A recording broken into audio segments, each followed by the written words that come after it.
com Gênesis 44, verso 1. Nós vamos ler até o verso 10 e vamos encerrar hoje. Todos encontraram? Diz assim o texto da palavra do Senhor. José deu as seguintes ordens ao administrador da sua casa: encha as bagagens desses homens com todo o mantimento que puderem carregar e coloque a prata de cada um na boca da sua bagagem. Depois coloque a minha taça, a taça de prata, na boca da bagagem do caçula, juntamente com a prata paga pelo trigo. Ele fez tudo conforme as ordens de José. Assim que despontou a manhã, despediram os homens com seus jumentos. Ainda não tinham afastado da cidade quando José disse ao administrador de sua casa: vá atrás daqueles homens e quando os alcançar, diga-lhes: por que retribuíram o bem com o mal? Não é esta a taça que o meu senhor usa para beber e para fazer adivinhações? Vocês cometeram uma grande maldade. Quando ele os alcançou, repetiu-lhe essas palavras. Mas eles responderam: por que o meu senhor diz isso? Longe dos seus servos fazer tal coisa. Nós lhe trouxemos de volta da terra de Canaã a prata que encontramos na boca da nossa bagagem. Como roubaríamos prata ou ouro da casa do seu senhor? Se algum de seus servos for encontrado com ela, morrerá. E nós, os demais, seremos escravos do meu senhor. Verso 10, ele disse: concordo, somente com quem for encontrado com ela será meu escravo, e os demais estão livres. Meus irmãos, nós temos aí uma classificação de gerações. Os estudiosos da sociedade, psicólogos, pedagogos, professores, filósofos, começaram a estudar as gerações e eles perceberam algumas coisas em comum em cada grupo de geração, em cada tempo. E aí eles deram alguns nomes. E aí há a chamada geração X, que é a geração dos nascidos entre 1965 e 1980. Cadê os irmãos da geração X? Eles são da geração X, nascidos até 80. E os antes de 1965, pastor? Olha, nem tem nome, irmãos, né? Nem é nomeado, não sei como é. Mas nós também temos a geração Y, ou também chamado de millennials, que são os nascidos entre 1981 e até 1996. Cadê a galera dos millennials? Né? Então, se você é nascido de 81 a 96, é essa geração. E nós temos também a geração Z. E quem é a geração Z? São os nascidos entre 1997 até 2010. Quem é da geração Z? Tá? Então, de 97 até 2010, é considerado a geração Z. E nós temos também a geração Alfa, que são os nascidos a partir de 2010. Cadê a geração Alfa? Mão desce aí. E nós percebemos que há o que a gente chama de choque de gerações. Quando a gente convive com pessoas, por exemplo, vou dizer a minha década, a década de 80, e com as crianças ou os adolescentes de hoje, é muito comum a gente ouvir a seguinte coisa: as crianças de hoje, os adolescentes de hoje são muito frescos. Já vou falar logo o português aberto, né? São muito frescos, são muito mole. Essa geração é Nutella, pastor. Essa geração é do mimimi e etc. Aí o que a gente diz, a gente que é mais velho? Porque na minha época era diferente. Na minha época não tinha essas regalias não, pastor. Na minha época era diferente. E aí nós nos tornamos saudosistas em imaginar sempre que a nossa época era melhor. E aí o que a gente diz para a geração de hoje? Essa geração só fica no celular, essa geração não brinca na rua, essa geração, né, não vai na rua, não brinca, não sabe nenhuma brincadeira de rua. Na nossa geração que era boa, na nossa geração que era feliz. E vou dizer da minha geração porque, né, é a que eu sei dizer. Mas, por exemplo, Na minha geração, quando eu começava a chorar, o que é que o pai e a mãe dizia? Cala essa boca, engole esse choro, né? Aí hoje a gente fala, ai, está chorando, ai, chora, né? Chora, né? Aí, o pai dizia o quê? Se apanhar na escola e chegar aqui e contar, o que é que vai acontecer em casa? Vai apanhar de novo. E a gente tinha que tirar 10, a gente tinha que ser melhor em tudo. E eu já contei isso um monte de vezes e não esqueço de contar, né? Eu jogava bola, eu tinha 10 anos, e aí meu pai chegou em mim e falou assim, olha, você precisa ser o artilheiro do time, você tem que ser o artilheiro. Aí eu nem sabia o que era ser artilheiro, né? Aí eu cheguei no professor e falei, professor, meu pai falou para mim que eu tenho que jogar de artilheiro. E aí ele falou, não, artilheiro não é jogar, é quem faz muito gol. Para você ser artilheiro, você tem que jogar, fazer muito gol. Então a nossa geração, é como diz um amigo meu, era meio no bico da botina. Não tinha muito negócio, qualquer coisa apanhava. E aí talvez a gente vai falar assim, pastor, mas essa geração, está um monte de gente aí traumatizada, um monte de gente. E aí a gente diz, eu apanhei, mas foi bom, né? E aí existe uma diferença entre ter apanhado por correção e ter sido espancado. Tem gente que foi espancado. Agora tem gente que foi corrigido. Eu me enquadro dentro do que a gente chama de corrigido. Eu fui corrigido. E aí você deve falar também, você que é mais velho, olha, era só meu pai olhar para mim que a gente já ficava com medo. O jeito que ele olhava, a gente já começava a chorar, porque ele sabia que ia apanhar. Só com o olhar ele educava. Quem é dessa geração? E aí, as gerações mudam. E a gente quer fazer o quê? A gente quer pegar a nossa geração e enfiar na cabeça dessa geração hoje. Vai dar certo? Não vai. E a geração dos filhos deles também vão ser diferente deles. Eles, por exemplo, nasceram na internet. Já nasceram o que a gente chama de digitais. As crianças já lidam com a tecnologia muito mais fácil que a gente.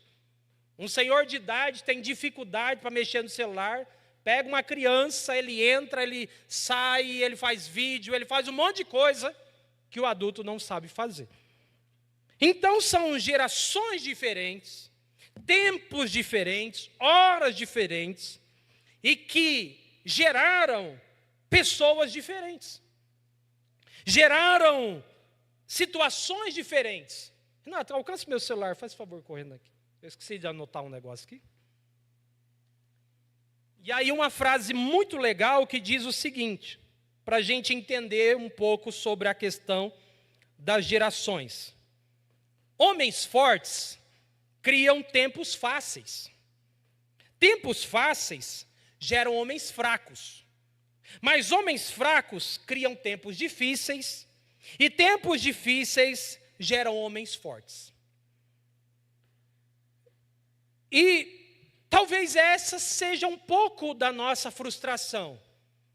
Porque eles falam assim, no meu tempo, meu pai me batia até. Agora no meu neto ele não faz nada. No meu tempo, meu pai quebrava o pau em mim. Agora nos meus netos, meu Deus do céu, virou um amor. Por quê? Porque a sociedade está mudando.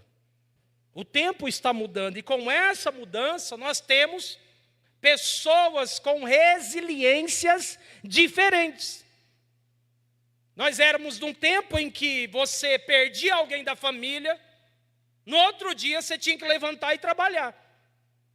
Mas nós também somos num tempo em que alguém perde o gato, perde o cachorro, perde a namorada e quer tirar a vida. Então nós temos tempos diferentes e resiliências e comportamentos totalmente diferentes. E aí a gente quer cobrar de que o nosso tempo tem que ser diferente. Nem sempre a gente vai conseguir fazer isso. Porque tempos fáceis criam homens frágeis e pessoas frágeis. Mas tempos fortes criam pessoas diferentes. E nós começamos a falar sobre feridas da alma no dia 3 de março, Começamos lá no capítulo 42, falar sobre a história de José, mas apenas na perspectiva das emoções de José. E aí nós falamos lá no primeiro domingo, que quando nossa alma está ferida, nós agimos com indiferença. Quando nossa alma está ferida, nós nos tornamos acusadores. Quando nossa alma está ferida, nós queremos usar Deus para justificar nossos problemas. Nós falamos que quando nossa alma está ferida, nós queremos manifestar a sua dor e nós vivemos um misto de amor e ódio. Aí domingo passado, no dia 10, nós falamos do capítulo 43, as seguintes coisas: quando nossa alma está ferida, Deus prepara meios para a cura. Quando nossa alma está ferida, nos tornamos um mistério para os outros. Quando nossa alma está ferida, não conseguimos esconder nossas emoções. E quando nossa alma está ferida, nós somos seletivos em nossa dor. E hoje, nós vamos falar do capítulo 44, 45 até os 50, embora não vou ler tudo, mas só para você entender. Para quem não estava, seja domingo passado ou retrasado, eu vou fazer o resumo do resumo para não ficar enjoativo, para você que já ouviu 2 domingos. Nós estamos falando de José. José é um dos penúltimos filhos de Jacó, também conhecido como Israel, filho de Sara e também de Abraão. Jacó teve 4 mulheres: Raquel, que ele amava, Lia, a irmã de Raquel, você já conhece a história.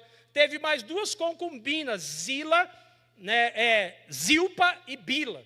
Com 4 mulheres, esse homem teve 12 filhos. 12 filhos, não tinha televisão, 12 filhos aí. Os 12 filhos se tornaram as 12 tribos de Israel. Até aí tudo bem, ninguém sabe quem vai ser tribo de nada. 12 irmãos vivendo juntos. E você que teve muito filho criado um com o outro, sabia que irmão briga, né? Irmão briga, pega no cabelo e taca um no outro. E isso era na casa de Jacó também, do homem de Deus. Mas Jacó acabou contribuindo para que essa briga aumentasse. E como é que Jacó contribui para isso? Um dia, Jacó faz a roupa para todo mundo, igual, mas para José, o seu filho preferido, ele faz uma roupa colorida. Para todo mundo era aquele roupão, né, que todo oriental usa, com turbante na cabeça, roupão branco. Mas para José ele faz um roupão colorido. Minha sogra disse, quando ela era criança, o pai dela vinha em Cuiabá a cavalo, comprava um rolo de tecido e fazia roupa igual para todo mundo, para homem, para mulher, todo mundo, a mesma roupa. Quem é dessa época aí? Né? Roupa igual para todo mundo, para ninguém ficar com ciúme do outro. E aí o Jacó, em vez de fazer roupa igual para todo mundo, ele faz uma colorida para o Zezinho. Os irmãos ficaram chateados. Os irmãos ficaram com raiva do irmão. Eles não falam nada do pai, porque quem fez foi o pai. José não tinha nada a ver com a história que só recebeu a roupa, os irmãos ficam com raiva dele, capítulo 37. E aí eles falam, vamos matar esse cara. Esse cara está incomodando a gente, está com sonhos esquisitos aí, e nós vamos matar. Rubem fala de matar ele. Judá, então, fala, não vamos matar, vamos vender esse cara. Está passando uma caravana de vendedores, em um lugar que chama Mascate, e aí são os ismaelitas ou midianitas, e vende José lá para o Egito. José chega lá como escravo. Lá no Egito, o chefe da guarda e de Faraó, Potifar, compra José, um estrangeiro, que não falava egípcio, para sua casa. José vai para a casa de Potifar. Lá ele se torna mordomo, gerente, gestor, enfim, palavra que você achar mais adequado. E lá na casa de Potifar, diz que Deus abençoou a casa de Potifar por amor a José, a ponto de tudo que ele colocava a mão prosperava. Está tudo indo bem, até que um dia a mulher do patrão dá em cima do funcionário. O funcionário não quer, eu sou crente, sou da Renovada, para com isso, sai fora. Sou crente, sou da galera Renault, né? Sai dessa. E aí ela não teve conversa, foi para cima do estrangeiro, do escravo, e José, para fugir, ele dá uma, eu acho que foi assim, né? Pega um pouco da roupa dele e fica de prova. Quando o marido chega em casa, Potifar, ela diz, olha, aquele estrangeiro, escravo que você trouxe para nossa casa, tentou me assediar, tentou me estuprar, Potifar imediatamente manda prender o cara e ele vai para a prisão sob a acusação de estupro. E ele agora está na cadeia, sem ter feito nada. E se fosse no Brasil, ele caísse como estupro, você imagina o que aconteceria com ele. E lá na cadeia, Deus teve misericórdia de José e diz que a mão do Senhor estava sobre José, de maneira que ele caiu na graça do carcereiro, e o carcereiro entregou a chave na mão de José. Olha que benção.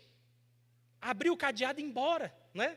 Mas José está lá, cuidando do cárcere, não fez nada errado, mas está preso por causa dos outros, está com a chave da cadeia na mão e não foge. E ele interpreta sonhos, passa-se os anos, o copeiro volta ao seu cargo, como ele havia revelado em sonhos, e um dia Faraó está muito preocupado com o sonho esquisito que ele teve. 7 vacas magras comiam 7 vacas gordas, 7 espigas boas, né? Engoliam as magras e vice-versa, enfim, 7 espigas, né? E aí ele revela, interpreta o sonho de Faraó, e ele se torna governador do Egito. Obviamente, gente, que isso demorou anos. Na internet a gente vê, José saiu do coisa, como fosse de um dia para o outro, assim, né? De um dia para o outro ele virou governador. Isso demorou. E José agora está como governador do Egito, a fome assola a terra. E um dia, quem é que aparece lá para comprar comida? Os irmãos de José. 10 deles. Os mais velhos todos vieram, menos o menor Benjamim.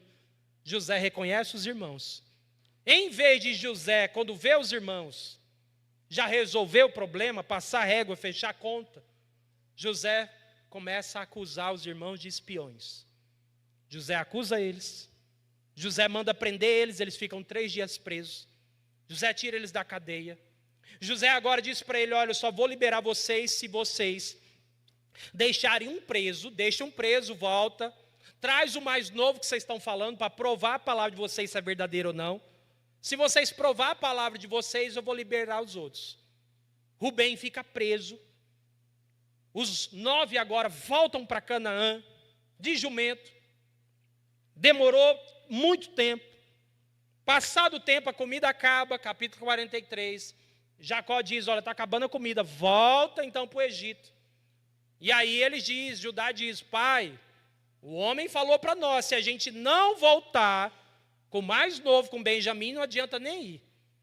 Jacó fica naquela angústia, para que vocês foram falar que eu tinha um filho mais novo? Por que vocês foram contar isso? E ele diz, nós não falamos nada. E ele começou a perguntar do Senhor, começou a perguntar se a gente tinha irmão mais novo, e a gente falou. E volta agora 10, com Benjamim. Chega lá Jacó, José reconhece os irmãos, faz um banquete para eles, capítulo 43, almoça todo mundo junto, os irmãos estão sem entender nada do que está acontecendo, e está tudo bem, almoçaram junto, beberam junto com os irmãos, diz que a porção do mais novo de Benjamim era maior que todo mundo, e aí foi aí que a gente parou na semana passada. E aí hoje a gente começa o capítulo 44. E aqui no capítulo 44 é onde começa a ficar mais emocionante as coisas. E eu vou comentando à medida que a gente for conversando. Então eu queria finalizar nessa noite com esse tema que está aí no nosso telão. Vamos repetir, 1, 2, 3. Meus irmãos, quando nossa alma está ferida, capítulo agora 44, verso de 1 a 6, nos tornamos manipuladores. Quando nossa alma está ferida, nos tornamos manipuladores. Olha o que diz do verso 1 ao 6. José deu as seguintes ordens ao administrador da casa. Encha as bagagens desses homens com todo o mantimento que puder carregar e coloque a prata de cada um na boca de sua bagagem. Depois pegue a minha taça, a taça de prata, e coloque na boca da bagagem do caçula, do seu irmão, de pai e mãe, com a prata paga pelo seu grão. Ele fez tudo conforme as ordens de José. Assim que despontou a manhã, despediram os homens com seus jumentos Ainda não tinham se afastado da cidade quando José disse ao administrador da casa: vá atrás daqueles homens e quando alcançar, diga-lhes: por que retribuíram o bem com o mal? Não é esta taça que o meu senhor usa para beber e fazer adivinhações? Vocês cometeram grande maldade. Verso 6. Quando ele os alcançou, repetiu-lhe essas palavras. Então a gente terminou no domingo passado, no capítulo 43, José almoçando com seus irmãos, e um banquete, beberam, comeram. Parece que a história vai terminar tudo bem. Aí eles dormiram lá no Egito. Aí montou a bagagem de todo mundo, 11 bagagens aí, 11 sacos, os alforjes do jumento. E parece que está tudo bem. Até que a gente entra no capítulo 44. E no capítulo 44, irmãos, José tem uma nova ideia. Agora ele novamente pede para o seu administrador encher a bagagem. Imagino que seria um saco de 60 quilos. Fala: olha, devolva a prata deles assim como a gente fez da primeira vez. Porém, há um adicional agora. José pede para que o seu encarregado coloque a taça de prata dele na bagagem do caçula, na bagagem de Benjamim. Bem cedinho, estava quase saindo o sol, os irmãos de José estão voltando, jumento carregado, está tudo certo, e os irmãos de José falam: ufa, deu certo e vamos voltar para casa agora. E com grande quantidade de alimento para passar uma grande temporada. E quando eles têm pouco tempo que saíram da cidade, não sei quantos por hora anda um jumento carregado, né? Mas tinha pouco tempo que saíram da cidade, José manda o seu administrador ir atrás deles. E manda perguntar o seguinte: por que vocês retribuíram o mal com o bem? Os irmãos de José devem ter olhado e... estou entendendo. E ele diz: vocês pegaram a taça do meu senhor, a taça que ele bebe e a taça que ele faz adivinhações. E ele disse: o que vocês fizeram foi muito mal. Os irmãos de José responderam: olha, nós viemos lá de Canaã, de outro país, nós trouxemos as moedas que veio errada aquela vez, nós devolvemos a moeda, a prata. Por que a gente ia roubar agora? Por que a gente ia roubar ouro e prata? Os irmãos de José, irmãos, estão seguros de que eles não fizeram nada. E aí um deles faz a seguinte proposta para o governador.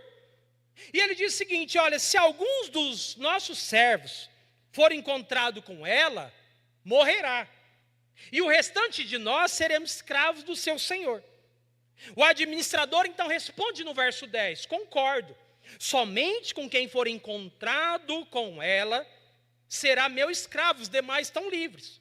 E é nessa hora, irmãos, que a gente poderia usar o provérbio popular que a gente diz o quê? Quem não deve, não teme. O cara chegou e falou: vocês roubaram a taça do meu senhor. Aí os irmãos, ninguém roubou. Ele falou: não, você está doido, ninguém roubou nada não, você está maluco? Nós até trouxemos dinheiro de volta. Fala o seguinte: um dos irmãos, que a Bíblia aqui não fala quem foi, fala o seguinte: se alguém de nós tiver roubado, que morra. E a gente, o resto, vira escravo. Ainda fala assim. Por quê? Porque eles têm certeza que ninguém pegou essa bendita taça. E aí o administrador passa a fiscalizar a bagagem de cada um deles, do maior para o menor. E de repente, irmãos, quando chega na bagagem de Benjamim, do caçula, no filho da velhice de Jacó, o que é que está lá dentro? A taça de José. Os irmãos de José, irmãos, ficaram tão espantados, perplexos, boquiabertos, estupefatos, que eles rasgaram a sua veste. E o que era rasgar as vestes no Antigo Testamento? A NTLH nos ajuda nesse sentido. Ele diz: então os irmãos rasgaram as suas roupas em sinal de tristeza. É como se eles falavam: não é possível. Não tem como isso acontecer. Como é que essa taça veio parar na bagagem do menino? E aí o que eles fizeram? arrumaram tudo na bagagem de novo e voltaram para a cidade para resolver o mal entendido. Agora uma acusação, vocês são, além de espia, vocês são o quê? Ladrão. Vocês são ladrão, vamos lá na cidade que nós vamos resolver esse negócio. E aí, irmãos, eu fico pensando, olha onde nós podemos chegar quando a nossa alma está ferida. Olha onde, quando nós podemos chegar, quando as nossas emoções não estão resolvidas. José, irmãos, está oscilando, José está titubeando, José está vivendo de sentimentos ambíguos. Ora, José quer abençoar os irmãos, ora, ele quer o mal para os irmãos. José os acusa, José os prende, José manda soltá-los, José almoça com eles, José dá um banquete, devolve a prata, mas agora José está arrumando um meio de segurar por tudo os seus irmãos. É como se José quisesse usar um meio, um jeito de segurar ou garantir e mendigar o amor dos seus irmãos. José ainda não teve coragem de resolver a sua pendência emocional com seus irmãos. José não teve coragem de perdoar. E por isso José está manipulando as situações. José é um homem de Deus. José é um homem usado por Deus, um servo do Senhor, irmãos. Porém, no meio da sua ferida, no momento que ela está mais sangrando, esse homem de Deus, o servo do Senhor, o fiel a Deus, se torna um manipulador. Emoções não tratadas, emoções não resolvidas, feridas na alma podem levar o homem de Deus, a mulher de Deus, a se tornarem manipuladores.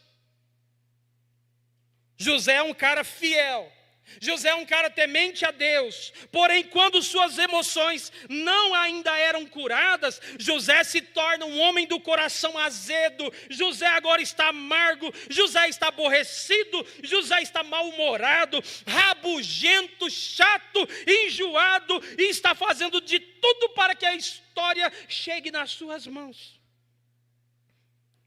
E diante da sua dor, irmãos, diante da ferida da sua alma,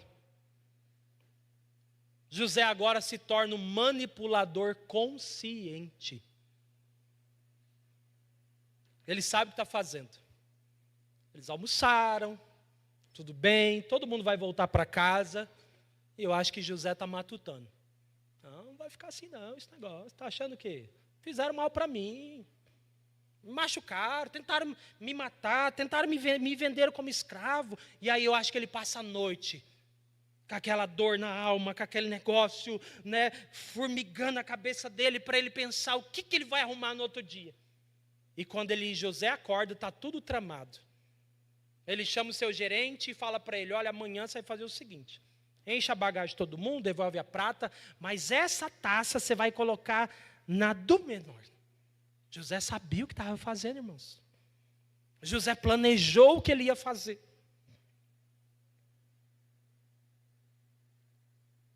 E agora José quer de alguma maneira se vingar dos seus irmãos. José deseja que eles sofram também. E José aterroriza emocionalmente seus irmãos. Ah, pastor, mas não foram eles que fizeram errado? Foi. Não tentaram matar ele? Tentaram. Não venderam ele? Venderam. Mas quem que é o homem de Deus nessa história? São os irmãos ou é José? Quem é que é o homem temente a Deus aqui? São os irmãos ou são José? Aí você percebe, irmãos, que servir a Deus não é tão fácil como parece. Porque servir a Deus vai mexer com o nosso orgulho. Servir a Deus vai mexer com o nosso ego. Porque José está ferido e o seu orgulho está maior do que ele. E ele não consegue abrir mão. E José precisa ser diferente. José precisa agir diferente. Porque é ele que é o homem de Deus e não os outros. E talvez nessa situação, você é o homem de Deus. Você é a mulher de Deus. E não quem te fez mal. Ah, pastor, mas quem errou foi ele. Então, se você é o homem de Deus, a mulher de Deus, resolva você a situação. Pastor, mas como a gente pode agir diferente? A gente só pode agir diferente, irmãos, quando a graça de Deus alcançar os nossos corações. Quando nós nos abrirmos para recebermos a cura da nossa alma. Só teremos a capacidade de perdoar aqueles que nos fizeram mal, quando a graça de Deus alcançar a nossa alma. Do contrário, a gente vai ficar sempre fugindo, esquivando, assim como José fez. Por enquanto, até aqui no capítulo 44, José está ferido. José está sofrendo. E por isso ele usa o cargo e o poder que ele tem para manipular e ferir. Perceba que quando José era roceiro lá, ele não podia fazer nada. Era 11 contra ele. Agora José, como a gente diz o outro, está por cima da carne seca. Agora ele ganhou na Mega Sena, né? Falei Mega Sena para lembrar o que eu falei no primeiro domingo. Que o desejo de muita gente ganhar na Mega Sena não é para ajudar ninguém, é para se vingar emocionalmente das pessoas. Para dizer, agora eu tenho, agora eu posso. José agora é governador. E ele usa o poder que ele tem para ele manipular e para ele ferir. José utilizou do poder que tinha para manipular, manobrar, engendrar, controlar, forjar uma situação para forçar seus irmãos a ficarem com ele. O que mais me impressiona, irmãos, na história de José, é que temos um homem de Deus que se torna um manipulador por causa das feridas da sua alma. Vou repetir. Nós temos aqui um homem de Deus, irmãos. Em nenhum momento eu quero que você imagine que eu estou aqui desqualificando José. Eu estou dizendo que José é um homem de Deus, mas que por causa das suas feridas, as feridas na sua alma, esse homem de Deus se torna um manipulador. Então não se engane. Pessoas feridas ferem, pessoas curadas curam. Pode ser homem de Deus, irmãos, mulher de Deus, de oração, não perde um culto, tem ministério na igreja, dizima, oferta, mas se o seu coração, sua alma estiver ferido, pode se tornar, inclusive, um manipulador. Quando nossa alma está ferida, nós nos tornamos manipuladores. Segundo, quando nossa alma está ferida, nós passamos a mentir. Vamos lá, verso 14 e 15. Quando Judá e seus irmãos chegaram à casa de José, ele ainda estava lá. Então lançaram-se ao chão diante de José. Verso 15, olha agora. Que lhes perguntou: o que é que vocês fizeram, rapaz? Vocês não sabem que um homem de Deus como eu tem o poder para adivinhar? Ele era um homem de Deus mesmo, só que aqui ele está mentindo. José, diante da manipulação, ele vai para outro extremo. E nos lembra muito bem o que diz o Salmo 42, verso 7. Um abismo faz o quê? Chama outro abismo. Os abismos estão sendo abertos na vida de José, e ele está indo para extremo, está indo para agora, para o tudo ou nada. Quando os irmãos de José voltam à sua casa, José estava lá, e logo ele diz: rapaz, o que vocês fizeram? Vocês têm medo não? Vocês não sabem que eu sou um homem que sabe adivinhar as coisas? Na NVT vai dizer: não sabem que um homem como eu é capaz de prever o que vai acontecer? José foi usado para interpretar sonhos, sim ou não? Foi. Porém, em nenhum momento a Bíblia trata José como profeta. Então José está manipulando, e toda manipulação é carregada de mentira, e aqui esse homem de Deus, temente a Deus, fiel a Deus, está mentindo. E é como se ele falasse: o que vocês estão pensando, hein? Olha o que vocês fizeram, como é que vocês tiveram coragem? A mentira de vocês foi descoberta. pois eu sou um homem que tem poder para adivinhar, rapaz. José está novamente culpando seus irmãos. E com isso José se vinga emocionalmente.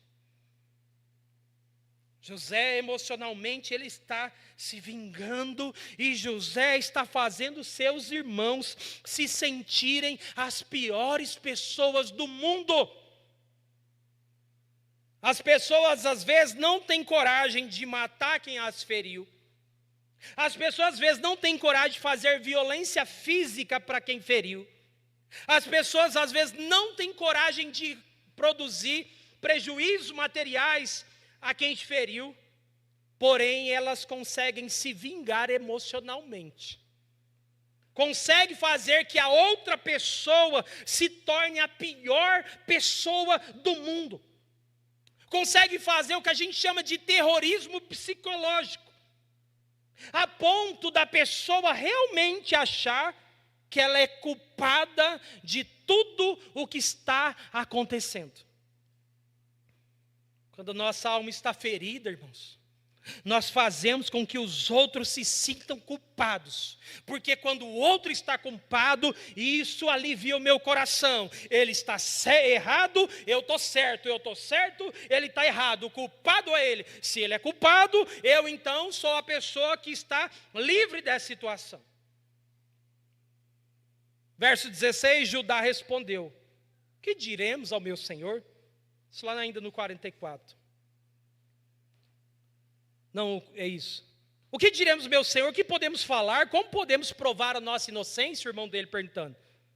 Deus trouxe à luz a culpa dos seus servos. O cara já até se culpou. Ele já até assumiu a culpa, gente, sem dever. Já viu aquela história de gente que ficou preso indevidamente? A polícia ficou com a arma na cabeça dele, ó, se você não confessar, nós vamos te matar. Aí ele falou, para não morrer eu. Ah, o senhor está culpando a polícia? Não, estou falando porque tem caso aí, né, no Brasil, fora. E aí o que ele diz agora? Agora nós somos escravos do meu Senhor, como também aquele que foi encontrado a taça. José, porém, disse, não, longe de mim fazer tal coisa. Somente aquele com quem foi encontrado a taça será meu escravo. Os demais podem voltar para o seu pai em paz. Judá havia prometido para o pai: pai, nós vamos e eu garanto para o senhor que nós vamos trazer Benjamim de volta. Pode ter certeza, olha, eu vou me tornar culpado se eu não trazer esse menino de volta. Aí José agora quer quem? Justamente o irmão dele. José quer de alguma forma segurar os irmãos, quer manipular para que o amor que ele deseja seja feito da forma que ele quer, e ele está mentindo. Agora pensa na cabeça dos irmãos de José. Você foi preso, você está em outro país, acharam um negócio no meio da sua mala, já se passaram 15 anos, e dentro da concepção judaica, eles estão pagando pelo pecado que eles cometeram. Os irmãos sabem, irmãos, que não roubaram a taça. Eles têm consciência que não roubaram. Os irmãos sabem que não fizeram aquilo, porém a taça está com ele. E o que é pior, a taça está juntamente na bagagem de quem não poderia estar, na bagagem do mais novo, na bagagem de Benjamim. Justamente na bagagem daquele o único que não podia ficar lá. E aí a pergunta: até onde nós estamos dispostos a ser verdadeiros, irmãos? Ah, pastor, mas se eu contar a verdade, eu vou sair como errado. Errado para quem? Para Deus ou para o outro? Vamos sair de errado para quem? A quem nós queremos agradar? Até que ponto nós estamos dispostos a sermos fiéis? Alguma vez você já usou a mentira para beneficiar-se de alguma coisa? Em algum momento que vai te trazer benefício, será que você usou o que a gente chama daquela mentirinha? Lá no trabalho, no relacionamento, na família, na igreja. Nós estamos falando, irmãos, do homem de Deus. Nós estamos falando de um servo de Deus. Nós estamos falando do sonhador. E esse cara era um crente no Senhor. Não estamos falando de mundano. Não estamos falando de ímpio. Ele era um servo de Deus, ele usou a mentira para se beneficiar. Pessoas com a alma ferida podem, inclusive, se tornarem mentirosas por causa da sua dor. A gente acha que quem mente é quem não é crente. Ah, ele não é crente, ele mente, pastor. Não, crente mente também. Se não tiver temor a Deus, mente. José deixa que a sua dor, que a sua ferida, leve ele a fazer qualquer tipo de coisa para ele ter vantagem na vingança emocional que ele tem contra os irmãos, e por isso ele mente. Quando nossa alma está ferida, irmãos, nós passamos a mentir. E Jesus disse lá em João, sobre a mentira: vós tende por pais o diabo. Ele nasceu na mentira, né? E na mentira fica com ele. Todos que mentem são considerados filho do diabo. José é esse crente, que na oportunidade que ele teve, ele mente descaradamente. Até profeta ele se torna aqui, revelador. Rapaz, eu sou da revelação, Kodak, né? Para que ele pudesse mexer com os irmãos. Terceira coisa, quando nossa alma está ferida, chega um momento que não podemos mais suportar. Agora você vai entrar lá no capítulo 5, ou 45. Capítulo 45, nós vamos ler do verso 1 a 4. Então, quando nossa alma está ferida, chega um momento que não podemos mais suportar. Olha agora, verso do 1 ao verso 4, no capítulo 45. A essa altura, olha o que ele diz o texto: o José não podia mais conter-se diante de todos ali, que estava, e gritou: saiam todos da minha presença. Assim ninguém mais estava presente quando José se revelou aos seus irmãos. Olha comigo o verso 2, irmãos. Ele chorou, o que diz aí? Tão alto que os egípcios o ouviram. E a notícia chegou no palácio de Faraó. Então José disse a seus irmãos: eu sou José, o meu pai ainda está vivo. E os seus irmãos, que não estavam entendendo nada, ficaram o quê? Amedrontados diante dele, que não conseguia nem responder. Como diz o cuiabano, ficou até besta, né? Ficou ali. Por favor, ele diz: chegue mais perto de mim. Disse José aos seus irmãos. Quando eles aproximaram, ele repetiu de novo: sou eu, José, o seu irmão, aquele que vocês venderam ao Egito. Então vamos lá.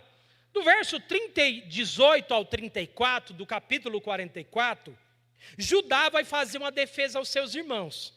Se você olhar no capítulo 44, quem conseguiu ler essa semana? Quem não conseguiu, eu vou estar dando cascudo na hora da saída, tá? Vocês esperem. Vou pedir para o irmão Zezão, presbítero Fábio, Mota, para dar cascudo ali, quem não leu. Cadê? Do verso 18 a 34, Judá vai fazer uma defesa sua e dos seus irmãos.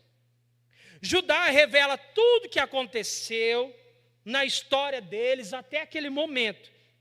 Judá, irmãos, usa 16 versículos para narrar de forma dramática o que aconteceria se eles voltassem sem Benjamim. E ele disse: olha, nós temos um pai velho. Se a gente chegasse sem esse rapaz, o texto fala menino, mas certamente ele era um adolescente. Se chegasse sem esse menino lá, meu pai vai morrer. Porque já morreu um foi despedaçado, morreu. E se a gente chegasse sem outro, porque eu prometi para o meu pai que a gente ia voltar com ele, e aí eu preciso levar ele de volta. A angústia de Judá, irmão, se tornou tão grande naquele momento, que ele faz a seguinte proposta para José, no verso 33, 34 do capítulo 44. Capítulo 44, verso 33, 34. Era a proposta de Judá. Por isso, deixa o teu servo ficar como escravo do meu senhor no lugar do jovem, e permite que ele volte com seus irmãos. Como poderei voltar ao meu pai sem levar o jovem comigo?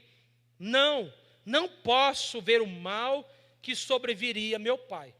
Quando Judá termina o seu discurso, 16 versículos, José não está mais aguentando mais. Aí José estava aqui segurando,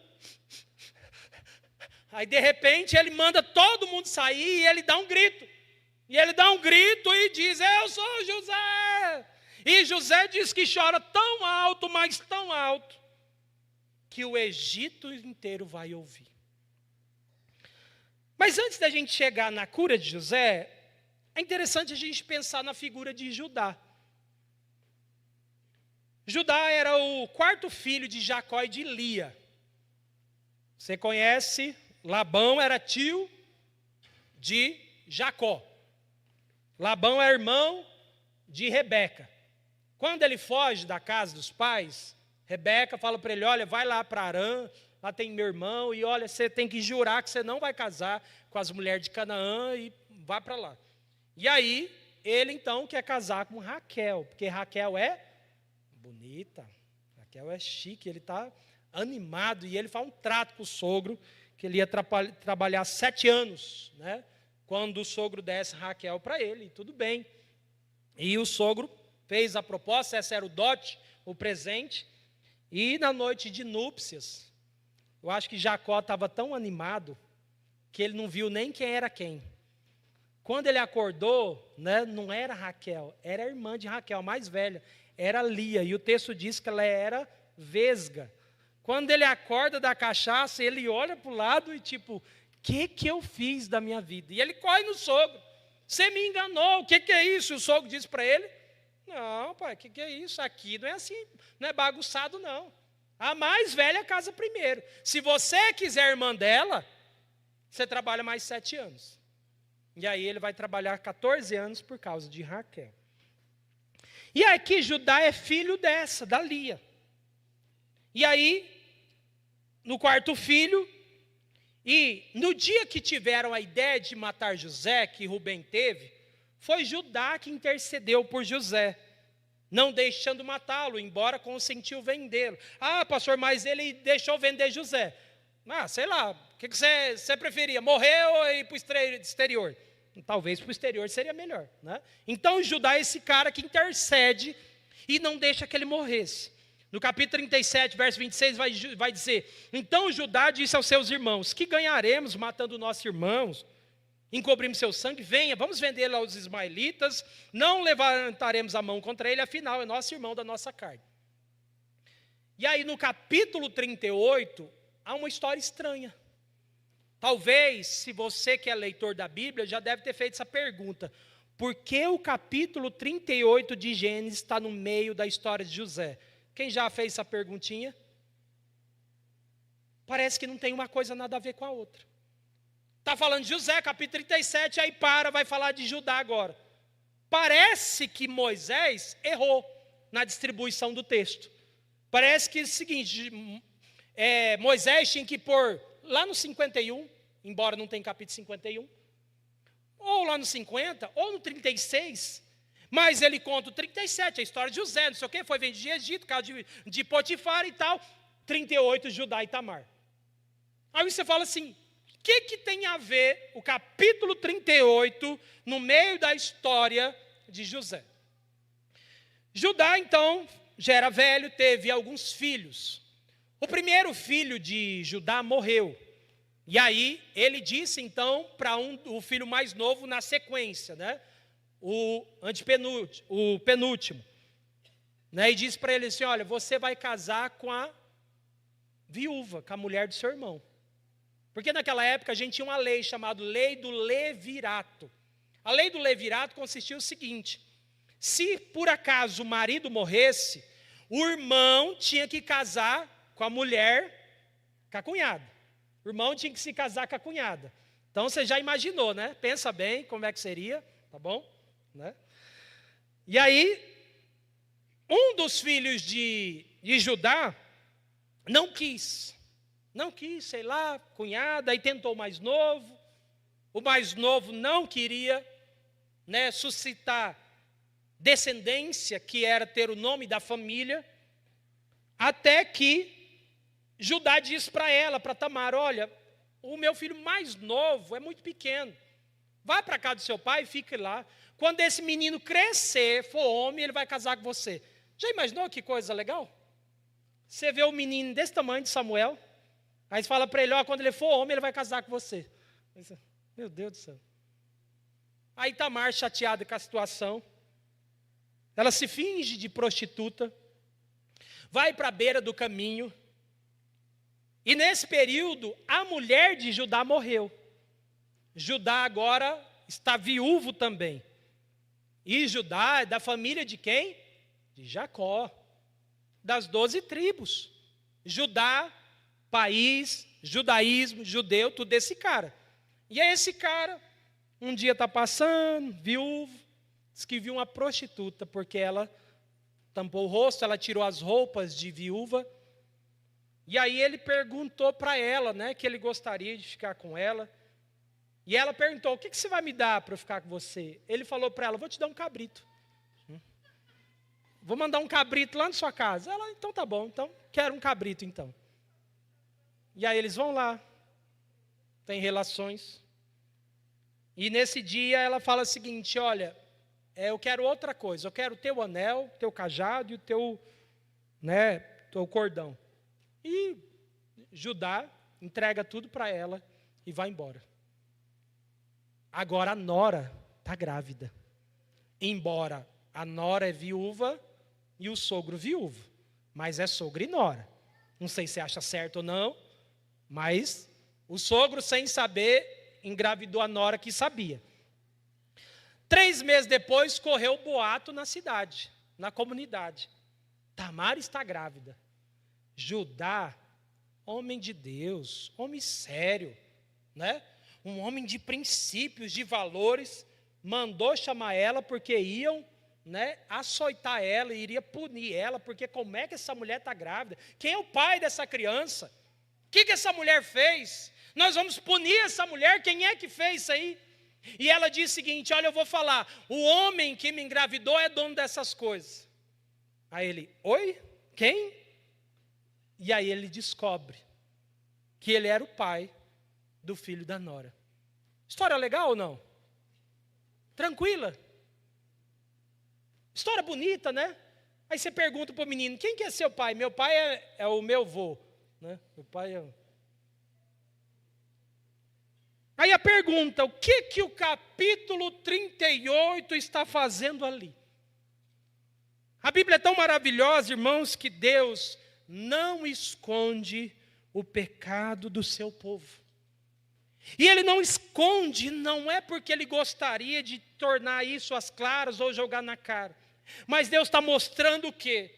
Embora essa família é bagunçada, embora essa família é imperfeita, embora essa família é cheia de rolo, é dessa família, é desse povo que a graça de Deus vai manifestar, e dali vai vir o próprio Cristo.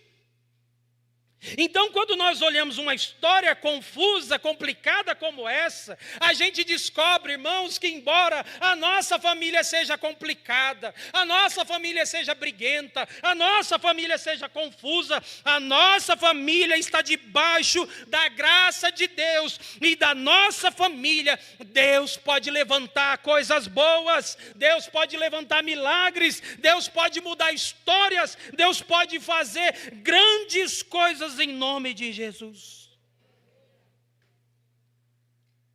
A história de Jacó, da sua família, de seus filhos, irmãos, nos mostra que, embora complicados e fora do padrão que diríamos como apropriado, Deus escolheu esse povo para nos mostrar que onde abundou o pecado, superabundou a graça. Louvado seja o nome do Senhor.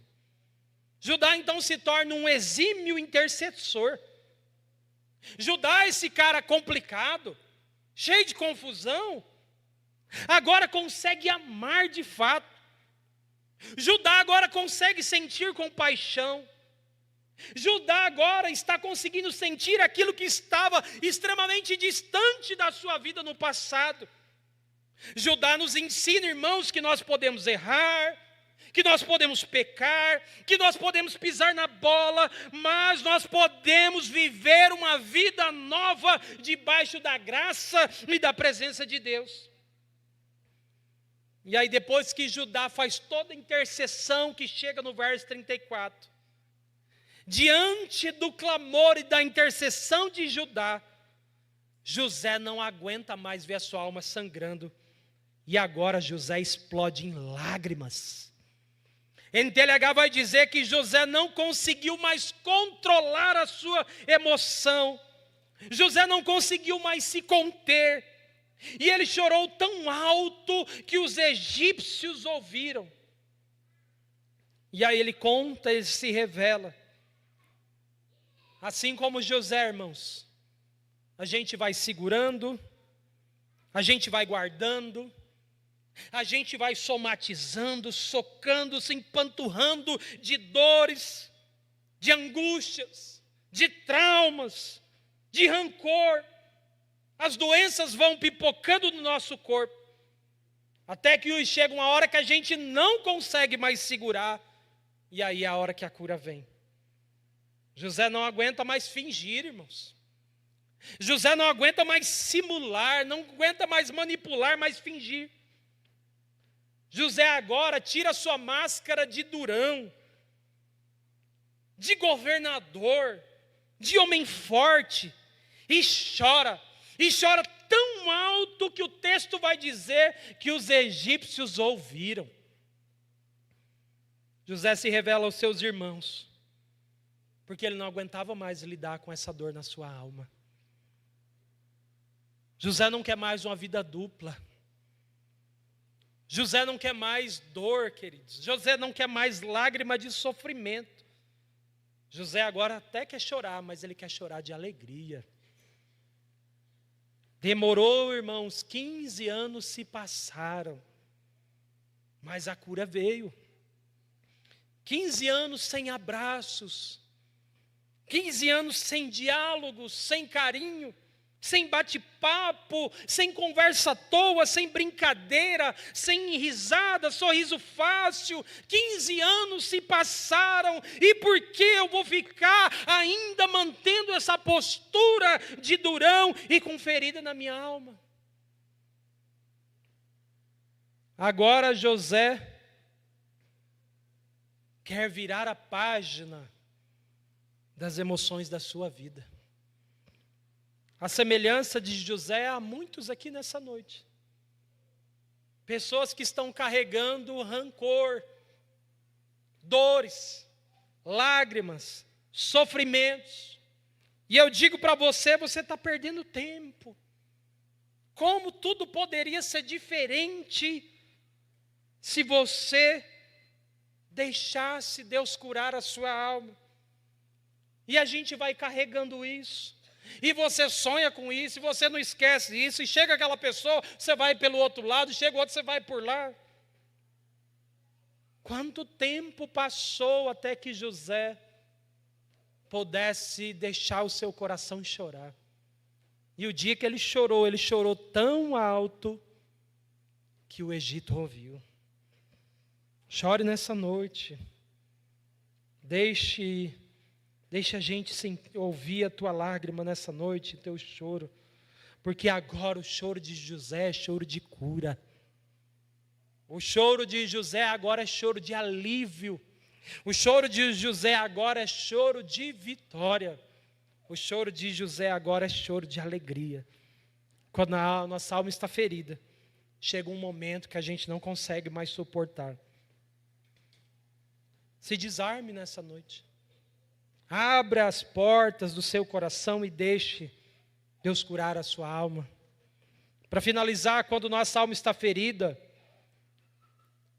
agora eu vou mudar. Quando nossa alma é curada, passamos a entender os desígnios de Deus. Quando nossa alma é curada, passamos a entender os desígnios de Deus. Olha comigo, versos 5 ao 9. Olha o que diz José agora, gente, capítulo 45, verso 5. Agora não se aflijam, José dizendo para os irmãos, nem se recriminem por ter me vendido para cá, pois foi para salvar vidas que Deus me enviou diante de vocês. Já houve 2 anos de fome na terra, e nos próximos 5 anos não haverá cultivo nem colheita. Verso 7. Deus, porém, me enviou à frente de vocês, para lhes preservar um remanescente nessa terra, para salvar-lhes a vida com grande livramento. Assim, olha o que José diz agora, não foram vocês que me enviaram para cá. Quem que enviou José para lá? O próprio Deus. Ele me tornou como um pai para Faraó, me fez senhor de todo o palácio e governador de todo o Egito. Agora o desejo de mudar a história. Voltem depressa ao meu pai e digam, assim diz seu filho José, Deus me fez senhor de todo o Egito, e vem para cá e não te demores. Depois então, irmãos, que José se revela aos seus irmãos, ele diz lá no verso 3, eu sou José, vive meu pai e tal. Os seus irmãos ficaram amedrontados, espantados, não conseguiam responder. Os irmãos que não estavam entendendo nada, agora quando fala que era José, mas peraí, você não tinha morrido? Além de ter morrido, não foi? Agora você é até governador? E aí chega perto de mim e tal. E aí, irmão, José ainda dá aquela cutucada nos irmãos. Está curando, mas ainda, o que ele diz? Aí no verso 4, no finalzinho, eu sou José, o seu irmão, aquele que vocês venderam para o Egito. Então ele ainda dá uma, né? Aquele que vocês venderam, vocês lembram? Né? José agora, irmãos, entende o porquê do seu sofrimento. E José entende aquilo que a gente tem dificuldade de entender, que é o que nós chamamos de soberania divina. E aí José agora está com outra leitura da história, porque agora José deixa que a alma dele seja curada. E ele diz, olha, não se aflijam, não se recriminem por ter vendido para cá, porque foi para salvar a vida que Deus me enviou. Quando José estava ferido, irmãos, ele acusava, José mandava prender, criava situações misteriosas, mas agora ele não está culpando os irmãos. Não se aflijam, não se recriminem, tudo isso aqui é um propósito de Deus. Ou seja, as circunstâncias ruins foram transformadas em algo para a glória de Deus. Vou repetir, as circunstâncias ruins foram transformadas para a glória de Deus. A aparente derrota, irmãos, foi transformada em vitória. A desgraça se tornou em graça. A tristeza se transformou em alegria. E, irmãos, como é difícil nós entendermos o sofrimento pela ótica da soberania divina. O que é isso, pastor? Olha o que está acontecendo aqui agora. Até então, José queria aprender, queria fazer um monte de coisa, ele está angustiado. Mas o que ele está dizendo agora? Gente, bom ou mal, o que vocês fizeram, tudo isso foi para a glória de Deus. Havia um propósito maior nessa história do que vocês imaginam. O sofrimento que eu passei tem a ver não mais com vocês. O sofrimento que eu passei tem a ver com quem? Com Deus. Gente, isso muda tudo. Quando a gente entende que as nossas vidas passam debaixo da soberania divina, muda tudo. Por quê? Porque agora José não precisa mais olhar para os irmãos com sentimento de vingança. Porque José entende agora que ele só está lá no Egito por causa de quem? Do próprio Deus. Ah, pastor, mas será que a Bíblia diz isso? Vamos ver 3 versículos apenas. Romanos 5:3. Não só isso, mas também nos gloriamos nas tribulações, porque sabemos que a tribulação produz perseverança. A perseverança um caráter aprovado, o caráter aprovado de esperança. Romanos 8:28. Sabemos que todas as coisas contribuem juntamente para o quê? O bem de todos aqueles que amam a Deus, que foram chamados conforme o seu propósito. Tiago 1:2. Meus irmãos, considerem motivo de grande alegria o fato de vocês passarem por diversas provações. Assim vocês saberão que a prova da sua fé produz perseverança. No entanto, a perseverança deve ter ação completa, a fim de que vocês se tornem perfeitos e íntegros, e sem que lhe falte alguma coisa. Então, irmãos, apesar da dor, apesar do sofrimento, agora José sabe que o sofrimento na vida dele foi o meio pelo qual Deus usou para que cada coisa estivesse no seu lugar e que o nome de Deus fosse glorificado. Quando você entender isso, você vai parar de culpar o cunhado, culpar a cunhada, culpar o irmão, o sogro, a sogra, o patrão, a ex-namorada, a ex-mulher, o ex-marido, porque a gente fica carregando essas pessoas na vida. Pastor, porque o ex-marido, olha para o meu ex-marido, seu ex-marido já até casou, gente. Está feliz, está de boa, esquece, enterra, entenda o seu sofrimento pela ótica e soberania divina. Quando eu sofri, o que eu passei, tudo que você sofreu, tudo que você passou, era para que Deus formasse em você alguém perseverante, alguém firme, alguém íntegro, alguém perfeito, alguém que não faltasse coisa alguma. E eu sei que você pode ter tido uma história difícil, uma história de lágrima, uma história de dor e de sofrimento, mas, irmãos, apesar de tudo isso, nós sabemos que todas essas coisas contribuem para o bem daqueles que amam a Deus. E José agora cai a sua ficha. E ele diz no verso 7, Deus, porém, me enviou à frente de vocês. E ele está dizendo, eu estou aqui, não foi porque vocês tentaram me vender, mas foi esse o meio que precisou acontecer na nossa história para que ele estivesse aqui. José, irmãos, precisava se tornar um homem forte. José precisava se tornar um homem resiliente, um homem de fibra, e José não poderia ser uma pessoa mole, uma pessoa que desistisse, uma pessoa que parasse no caminho. Então esse José que vai ser o cara que Deus quer, precisa ser tratado, precisa ser experimentado, precisa ser provado para que ele possa ser aprovado. E aí no verso 8 ele diz assim, não foram vocês que me enviaram para cá, mas sim o próprio Deus. Sabe que muda tudo? Agora não é mais os irmãos. Agora é o próprio Deus que enviou ele. Então, irmãos, diante da dor, diante do sofrimento, não fica murmurando não. Não reclame, não retroceda. Mas saiba que o Senhor nosso Deus tem propósito até mesmo nas nossas dores. Nossa, pastor, não podia ser diferente? Sim, mas ele não quis. José foi curado. Sua alma agora está limpa, sua alma está leve, sua alma está tranquila. Ele agora quer viver o tempo que lhe resta junto com sua família. E ele diz aos irmãos no verso 9, voltem depressa e ao meu pai, o seu filho está vivo, e tragam ele para cá. Eles voltam para Canaã, irmãos, agora com escolta. A Bíblia vai falar, diz que eles voltaram com carretas. Eu imagino que é um carro de boi grande, né, de animais. Volta de Canaã 70 pessoas, né? Aí de 12 com o pai, a mãe, as mulheres aí, 70 pessoas vão voltar. Jacó, quando soube que José estava vivo, Jacó agradece, Jacó glorifica a Deus, e então eles vão lá para o Egito, Jacó morre lá, e lá se torna uma grande nação. E aí, para finalizar, e quando Jacó morre? Está todo mundo vivendo no Egito, na terra de Gozém. Faraó deu gado para eles, deixou eles cuidar de ovelhas, moram numa terra muito boa, diz que a melhor terra o faraó deu.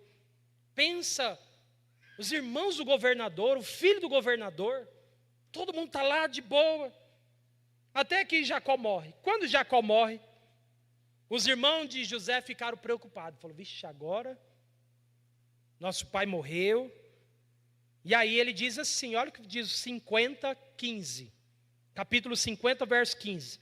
Vendo os irmãos de José que o pai deles havia morrido, disseram: se José guardou rancor contra nós, certamente retribuirá todo o mal que lhe causamos. Os irmãos ainda com medo, gente. Os anos passaram, Jacó viveu mais 17 anos lá no Egito. Verso 16. Então mandaram um recado a José. Por que mandar um recado? Eles estão numa terra, José está na capital. Dizendo: antes de morrer o teu pai nos ordenou que disséssemos o seguinte: peço que perdoe o crime e o pecado dos seus irmãos que trataram com tanta maldade. Quantos anos depois? 17 anos. Os irmãos ainda estão preocupados com isso. Agora, pois, perdoa o crime dos seus servos, do Deus de seu pai. Quando ouviu o que lhe falaram, o que aconteceu aí? José chorou, né? Depois vieram seus irmãos, prostrar diante dele e disseram: aqui estamos, somos teus escravos. O irmão estava com tanto medo. Nossa, no dia que nosso pai morrer, tem aquela história?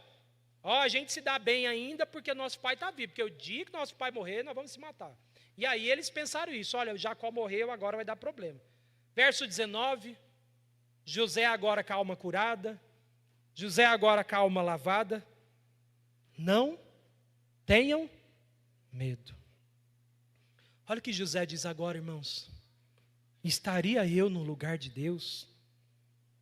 Aí uma cutucadinha básica, né? Nunca deixa. Vocês planejaram mal contra mim, mas Deus planejou para o bem, para que a vida de um numeroso povo fosse salva hoje. Verso 21, por isso, não tenham medo. Olha o que diz esse homem agora, irmãos, que está com a alma curada, esse homem de Deus. Eu sustentarei vocês e as suas crianças. Assim José os tranquilizou e lhes falou como? Amavelmente. Parece que é outra pessoa, é outro personagem. José agora poderia: o pai morreu, né? Agora vocês vão. Não, fica tranquilo. Gente, porque vocês estão com medo? Passou, já perdoei, já acabou, o que é isso? E ele fala amavelmente. Queria chamar o Ministério Louvor. Quando nossa alma é curada, passamos a entender os desígnios de Deus. Então, não entenda seu sofrimento hoje pela perspectiva de alguém.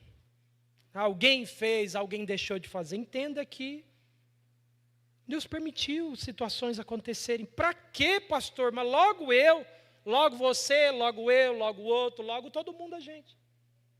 Logo todos nós. Mas por que não foi diferente? Porque ele não quis, irmãos. Simples assim. A nossa geração parece que foi mais difícil mesmo. Talvez essa geração vai ser mais fácil, não sei, mas... ou não, né? Tanta coisa está acontecendo aí. Então, não fica culpando ninguém, não. Não fica achando que as pessoas que são culpadas pelo teu sofrimento, entenda que até na sua dor, no seu sofrimento, tem a mão de Deus.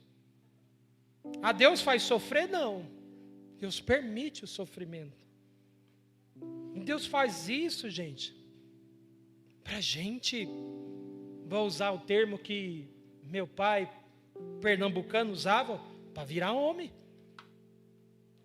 E ele usava muito o termo para ser cabra macho. Né? Tem que ser cabra macho, o que é isso? Essas coisas precisam, irmãos, acontecer. Se você acha hoje que essa geração está muito devagar, ela é mole, ela é não sei o quê, então aproveita o que você passou na tua geração, entenda isso como o agir e trabalhar de Deus na sua vida. E deixa Deus curar o seu coração. Quanto tempo, irmão José, teve que ficar carregando isso? Mas um dia a cura chegou. Talvez sua cura começou no primeiro domingo. Talvez foi domingo passado. Mas pode ser hoje. Há uma música de um poeta brasileiro, meio, não muito amado, mas ele diz algo legal. Cada um sabe a dor e a delícia de ser o que é. Cada um sabe o que carrega aí. Talvez o marido não sabe, a esposa não sabe, o filho não sabe, o pastor não sabe. Talvez só você sabe. Mas você vai ficar carregando isso até quando? Esse fardo, esse peso. Hoje é noite de você jogar esse fardo fora. E provar da leveza de Deus. E falar com as pessoas amavelmente. E poder retribuir o bem, o mal com o bem. José agora vai abençoar seus irmãos, toda a família, as crianças, todo mundo. José agora conforta eles. Não fique com medo, gente. Coloque-se de pé em nome de Jesus. Gostaria que você pensasse em tudo que eu tenho falado do primeiro domingo até hoje. O que é que Deus está querendo curar? Qual é o peso que Deus quer aliviar nessa noite? José, irmãos, não entrou para a história como um homem amargurado. José não entrou para a história como um homem azedo, rancoroso. Mas José entrou para a história como um homem que teve a sua alma e o seu coração transformados. E sim, José pode ser chamado de um homem de Deus. José teve feridas, teve como qualquer um de nós. Mas às vezes a nossa diferença é que ele deixou ser curado. E às vezes nós não queremos ser curados nessa noite. Fala com o Senhor em nome de Jesus. Por quanto tempo ainda você vai continuar chorando por essa situação? Se angustiando por essa situação?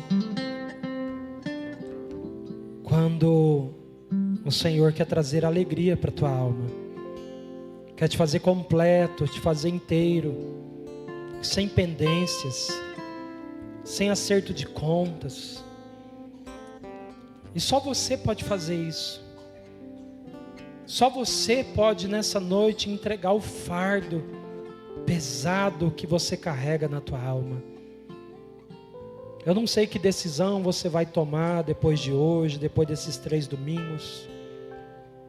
Mas o Senhor está lhe dando e me dando a oportunidade de vivermos com a nossa alma tranquila, com a nossa alma em paz. E podermos falar amigavelmente com as pessoas, abençoar aqueles que nos fizeram mal, não sentir absolutamente nada por aqueles que nos fizeram sofrer. Ah, pastor, mas não é fácil. Não é, querido, mas em Cristo nós temos a condição de viver essa graça em nome de Jesus. Eu não vou te chamar à frente pelo horário, mas coloque a mão no seu coração. Senhor, nós ouvimos, ó Pai, a história deste grande homem de Deus que foi José. Um roceiro, Pai. Um homem de uma tribo lá em Canaã. Que o Senhor levou, Pai, para um país distante para fazer dele, Pai, um homem que mudaria a história de uma nação. E através de José, Senhor Deus, o povo de Israel se estabeleceu no Egito e cresceu e se tornou uma nação, Senhor.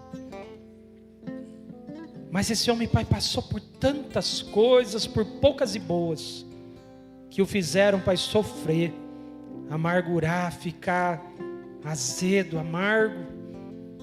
Mas, ó Senhor Deus, chegou o momento que José não aguentou mais carregar toda aquela dor.